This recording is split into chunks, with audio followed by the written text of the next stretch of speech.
Aksel, lähme natukene ajas tagasi. Sind krooniti parimaks supermotosportlaseks aastal 2024. Mida see tunnustus sinu jaoks tähendab? Ja see on väga suur tunnustus mu jaoks, sest et saan ennast tõestada ja annab hoogu uueks hooajaks. Mis siis eelmisel hooajal saavutatud sai? Eelmisel hooajal tulin Eesti ja Läti meistriks järjekordselt ja MM-il olin 10. Kuidas sa üldse supermotoni jõudsid? Kunagi lihtsalt sain proovida supermotot ja hakkas meeldima ja siis hakkasingi sellega tegelema. Muidu sõitsin krossi. No, millised võimalused on üldse supermoto hooajaks valmistuda siin Eestis ette? No, sõidu poolest on teemets natuke kehva, et asfaldi peale ei saa, aga muidu ei ole midagi hullu, jäärada nagu katab selle ära natukene.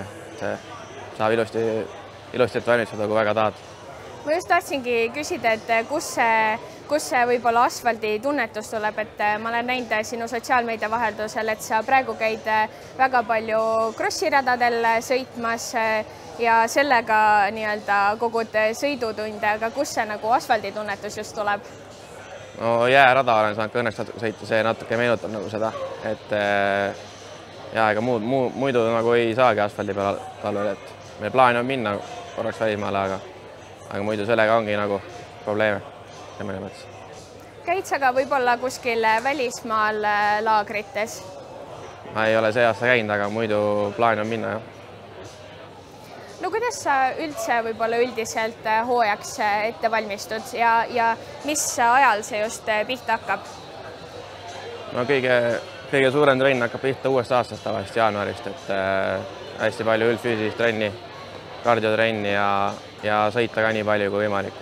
Praegu saab ainult krossi põhimõtteliselt, et muud moodi ma ei saa praegu ette valmistada selleks. Millised võib-olla on tähtsamad võistlused uuel hooajal? Kindlasti MM-id ja selle kõrvalt Eesti ja Läti meistritiitlit kaitsta ja Soome tahame ka minna see aasta. Ja millised eesmärgid võib-olla sa oled võtnud selleks hooajaks? Eesti ja Läti meistritiitlit kaitsta ja ka Soome meistrivõistlused võib-olla konkurentsi pakkuda, nii et MM-id on sõita nii palju kui võimalik on, et hooaja kindlasti ei saa see aasta, aga nii palju kui võimalik. Kuhu sa üldse tahaksid supermotoga jõuda? No kindlasti maailma esiotsa, ega muud varianti ei saagi olla. Ja kas sinna on pikk tee minna või pigem mitte? No ikka on pikk tee minna, ma arvan, et tuleb kõvasti tööd teha, siis on kõik võimalik. Igal juhul me soovime sulle uueks hooajaks palju edu. Aitäh!